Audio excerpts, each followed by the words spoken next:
Dear students, अस्सलाम वालेकुम। Students, आज के इस रिकॉर्डेड लेक्चर्स के ज़रिए हम लोग चैप्टर नंबर 3 फर्स्ट ईयर के बुक के जो MCQs हैं उस पर डिस्कशंस करेंगे। If you have any confusions on the MCQs of your syllabus book of chapter number 3, then you may clear its concept from here. Chapter number 3 जो है उसका टाइटल जो था वो डायनामिक्स का था और पेज नंबर 70 पर इसके MCQs गिवन है, तो इसके MCQs पे थोड़ी सी डिस्कशन हम लोग कर लेते हैं ताकि अगर आपके पास कोई कन्फ्यूजन हो MCQs को लेकर तो वो कन्फ्यूजन क्लियर हो जाए। स्टूडेंट्स, फर्स्ट MCQ जो है वो है the rate of change of linear momentum of a body is called rate of change in linear momentum. Student, chapter number 3 में टॉपिक हमने पढ़ा था law of conservation of linear momentum. उसमें हमने प्रूव किया था कि F is equal to change in momentum over time. F is equal to ma से हम लोगों ने ड्राइव किया था और वहाँ पर आपको इन्फॉर्म किया गया था कि फोर्स की एक डेफिनेशन ये भी है कि change in momentum per unit time और rate of change in momentum is called force, यानी F बराबर था डेल्टा P ओवर T। तो इस कॉन्सेप्ट की मदद से आप इसका आंसर बड़ी आसानी से समझ सकते हैं कि इसका आंसर होगा फोर्स। यहाँ पे जो 4 ऑप्शन हैं उसमें लीनियर फोर्स है, एंगुलर फोर्स है, पावर है, इम्पल्स है। तो correct answer is linear force, जैसा कि डिटेल मैंने आपको बताया। MCQ number 2, the term mass refers to the same physical concept as. Students, एक लॉ पढ़ा था हम लोगों ने, Newton first law of motion.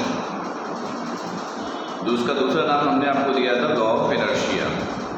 उससे मैंने आपको इनर्शिया का मतलब बताया था और ये भी बताया था कि इनर्शिया ऑलवेज भी depends on mass of the object. Mass and inertia both are directly proportional to each other. तो इसका मतलब है कि मास जो है वो डायरेक्टली डिपेंड करेगा किस पे, इनर्शिया पे, या इनर्शिया डिपेंड करेगा किस पे, मास पे। तो correct option is mass, correct option is inertia, क्योंकि MCQ था the term mass refers to the same physical concept as. The term mass refers to the same physical concept as inertia. उसमें option था weight, force, acceleration and inertia. तो inertia is the correct option. Number 3, which one of the following force is also called as self-adjusting force? वो force कौन सी है जो motions के साथ साथ अपने आप को सेल्फ एडजस्ट करती रहती है? तो स्टूडेंट, ये फोर्स है फ्रिक्शन की। फ्रिक्शन मोशंस के साथ साथ चेंज होता रहता है, क्योंकि फ्रिक्शन की डेफिनेशन आपने क्या की कि friction is the force which produce on to the surface to decrease the velocity of the body in the opposite direction of motion. तो जैसे जैसे मोशन हो रही होती हैं फ्रिक्शन चेंज हो रहा होता है, तो यानी वो अपने आप को एडजस्ट कर रहा होता है। तो correct option is frictional force. Other option में था tension, thrust, weight. Correct option is frictional force. MCQ number 4, in MCQ number 4 the laws of motion shows the relationship between. 3 law आपने पढ़े थे, Newton first law, second law, third law. ये 3 जो law है वो किस रिलेशंस की तरफ इशारा कर रहा है? Velocity and acceleration, first option, no. Mass and velocity, no. Mass and acceleration, आप ये सोच सकते हैं कि मास और एक्सेलरेशन के दरमियान रिलेशन है, but mass always be constant is according to laws of motion. So it will not be the correct answer that laws of motions are related to the mass and acceleration. Correct option is force and acceleration. Force and acceleration is the correct answer. Okay. Next, The motion of rocket in the space is according to the law of conservation of. जब आप space में rocket को भेजते हैं तो वो किस law को फॉलो कर रहा होता है? पहला ऑप्शन था energy, second momentum, third mass and fourth angular momentum. Students, rocket जब स्पेस में जा रहा होता है तो मास वेरी कर रहा होता है, वेलोसिटी वेरी कर रही होती है, और एनर्जी का ताल्लुक सिर्फ मास से होता है और मोमेंटम का ताल्लुक मास और वेलोसिटी दोनों से होता है। तो जब रॉकेट स्पेस में जाता है या स्पेस में जा रहा होता है तो ये एक्चुअल में लॉ ऑफ मोमेंटम को वेरीफाई कर रहा होता है। लॉ ऑफ मोमेंटम्स के थ्रू जो है वो उसकी मोशन परफॉर्म हो रही होती है। Correct student? Okay, next, a bomb of mass 12 kg initially at rest, एक 12 kg का बॉम्ब है, इनिशियली रेस्ट में है, explodes into 2 pieces of masses 4 kg and 8 kg। 12 kg का एक बॉम्ब था, 2 हिस्सों में टूट गया वो। पर लॉ ऑफ एनर्जी कहता है एनर्जी ऑलवेज बी कंजर्व, यानी टोटल एनर्जी बिफोर और आफ्टर इक्वल होगा। The speed of 8 kg mass is 6 meter per second. The kinetic energy of 4 kg mass is, students, before and after energy क्या होगा equal? तो kinetic energy before rest में है तो वो तो जीरो हो गया, एग्री? आफ्टर यानी 8 kg मास की एनर्जी और 4 kg मास की एनर्जी का सम बराबर हुआ 0 के, राइट? तो इसका मतलब ये हुआ कि जब 8 kg मास की एनर्जी को आप दूसरी तरफ लेके जाओगे तो वो माइनस में हो जाएगा और दूसरे बॉडी की एनर्जी आप निकालोगे। यहाँ पर मेरे पास मार्कर, स्टूडेंट्स 1 मिनट में कोशिश करता हूँ कि आपको थोड़ा सा मैथमेटिकली जो है वो भी आपको बताऊँ। देखिए, शायद आपको मैं लिख रहा हूँ कि एनर्जी बिफोर और आफ्टर इक्वल है, ऐसे ही है, बिफोर और आफ्टर एनर्जी इक्वल है, सही है?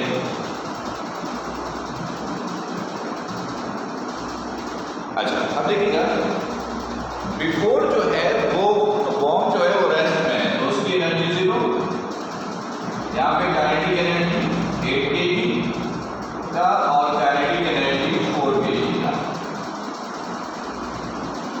ये प्लस से ले जाके माइनस में, this is kg for kinetic energy for 4 kg। यहाँ पर आप 8 kg के लिए काइनेटिक एनर्जी निकाल लीजिए, हाफ mv² से, यानी मास 8 kg का, वेलोसिटी 8 kg का, सॉल्व कीजिएगा, आंसर आएगा वही काइनेटिक एनर्जी किसका होगा? 4 kg के लिए, राइट? और एनर्जी जो है वो स्केलर क्वांटिटी है, इसलिए आप उसको आप प्लस में लेंगे तो इसका करेक्ट आंसर आ जाएगा students 114 joule, 114 joule, correct? Okay, फिर भी कन्फ्यूजन हो तो आप टेक्स्ट मैसेज के जरिए या व्हाट्सएप मैसेज के जरिए आप मुझसे डिस्कस कर सकते हैं। Okay, thank you. Next, number 7, if momentum is increased by 20%, if momentum is increased by 20% then kinetic energy increased by, तो ये बड़ा कॉन्सेप्चुअल एमसीक्यू है, इसको समझने की कोशिश कीजिएगा। देखिए, मोमेंटम होता है mass into velocity, mass constant होता है, मोमेंटम 20% इंक्रीज किया तो मतलब वेलोसिटी 20% इंक्रीज हुआ, और काइनेटिक एनर्जी डिपेंड करता है काइनेटिक एनर्जी डिपेंड करता है K is equal to half mv², यानी v² पे डिपेंड कर रहा है, ऐसा ही है 20%। इसका एक आसान सा लॉजिक दे रहा हूँ, उसको समझ लीजिए। नॉर्मली इस तरह का लॉजिक हम लोग एप्टीट्यूड एग्जाम में बच्चों को जब एमसीक्यू सॉल्व करना सिखाते हैं तो यहाँ पर ये हम इस्तेमाल करते हैं। ठीक है, वेलोसिटी इंक्रीज हुआ 20%, पहले परसेंट का साइन हटा दीजिए, यानी 100 से डिवाइड कर दीजिए, तो 20 100 से डिवाइड होगा 0.2। हम लोग क्या करते हैं, डायरेक्ट कहते हैं कि 2 डिजिट के बाद पॉइंट लगा दीजिए, यानी दिस इज 0.2। पेज में 1 ऐड कर दीजिए, इट इज 1.2। स्क्वायर है, वी पे क्या स्क्वायर है, तो इसका स्क्वायर कीजिए 1.2 का स्क्वायर, दिस इज 1.44। आ गया, पॉइंट के बाद जो कुछ भी है वो आपका करेक्ट आंसर है, यानी 44 जो है वो आपका करेक्ट आंसर होगा। 44 जो है वो आपका करेक्ट आंसर होगा। स्टूडेंट, अगर मैं बोर्ड पर फोकस हो रहा होता कैमरा तो और अच्छे तरीके से आप इसको समझ सकते थे, लेकिन मेरा ख्याल है कि फिर भी आपको कॉन्सेप्ट समझ में आ गया होगा कि इस तरह के एमसीक्यूज़ को सॉल्व कैसे करते हैं। तो करेक्ट ऑप्शन जो होगा वो होगा 44%। इसमें 4 ऑप्शन था, 44%, 55%, 66% and 77%। Correct answer is 44%। Okay students, if you will face any confusion or if you have any problem, then you may contact through WhatsApp message. I will give you answer inshallah. ठीक है, there will be no problem in any hour. Okay, MCQ number 8. The kinetic energy of a body of mass 2 kg and momentum is 2 Newton second. Mass 2 kg and momentum is 2 Newton second. पूछा क्या है, kinetic energy. देखिएगा, kinetic energy is equal to half mv²। Kinetic energy पूछा है आपसे, correct.